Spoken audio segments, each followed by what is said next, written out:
Morning children, take out beta lesson number 5, our constitution. So we are going to study that what is actually constitution is. So again, the constitution is a document beta that establishes the political values, powers of the government and rights of the citizen of the country. It is actually, this constitution is a supreme law of the country. Again, a constitution tells about the nature of the society. Okay, it puts down the certain principle. Again, these principles are helpful in living our life.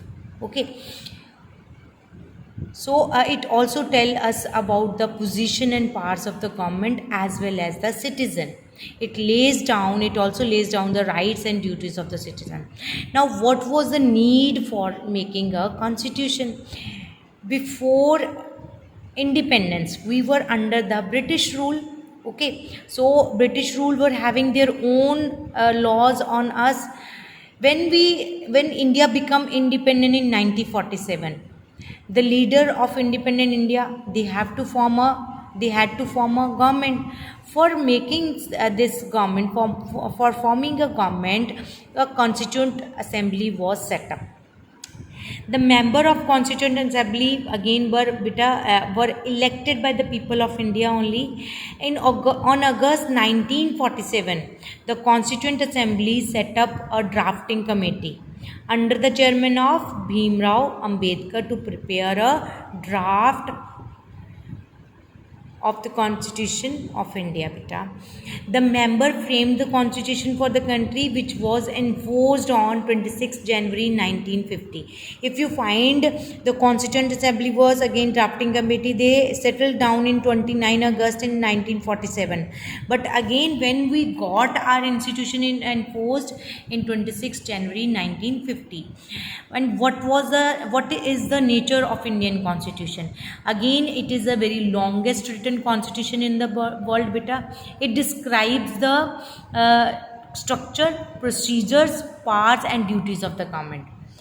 Again, it also states the rights and duties of the citizen. On the right is the preamble of the constitution. This is the preamble bit of the constitution. It's given here, which again tells everything what is written there inside the constitution. Preamble tells everything. Okay, preamble is just an introduction to the constitution that states that India is a sovereign means free from internal and external control. Socialist means a common society where nobody is rich, nobody is poor. Living in a secular state means we are not having any religion. There is no religion in the country. And democratic republic means our government is for a fixed period of time, government is chosen. And again, democratic means a government is chosen by the people. Okay, it is a declaration that people of India have defined themselves as a free people, sovereign people. Socialist means that there is a social and economic equality in the state. There will be no discrimination based on the caste or gender. Everyone has equal rights and opportunities to get jobs and earn their livelihood.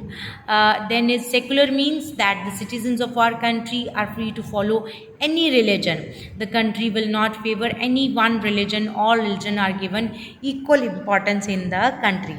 This I told you earlier also. Sovereign means free from all the controls.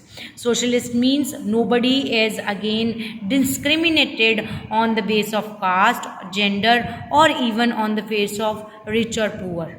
Okay, everybody is equal in front of government, in front of law. Secular means a country does not have any kind of religion, whichever the religion a citizen want to opt, whichever the religion a citizen want to follow, he or she can follow. He is fully free to follow any religion.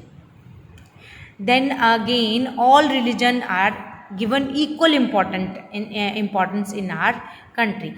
Now, democracy again is a type of government in which people choose their own leader who form the government. India has a democratic form of government that we all know, where we are having a right to choose the government. India again All the citizens who are above the age of 18 have a right to vote for the election. Now, what is the meaning of republic? Republic means India has an elected head of state that holds, state here means your beta country, that holds a power for a fixed term, means 5 years. President of the Republic of India is a sovereign. Sovereign means here again free from all the controls. Head of the state of India. Okay. Now, the Constitution of India also beta lays down the rights and duties of the citizen. The rights go hand in hand. Every citizen can enjoy his fundamental right only when he perform his fundamental duties. It lays down the directive principles of the state policy for the government to follow. Now, again beta, rights and duties go side by side. Why? If I'll not do my duty, definitely the other person cannot enjoy its right. Okay, his right. So we have to follow both the things. We have to enjoy our rights also, but we should keep in our mind about our duties also. And even there are some directive principle given to the government. Directive principle are better just a direction to the government, which government has to follow for the smooth functioning of the state. But the rest of the chapter we'll do in next video. Have a good day and read the chapter.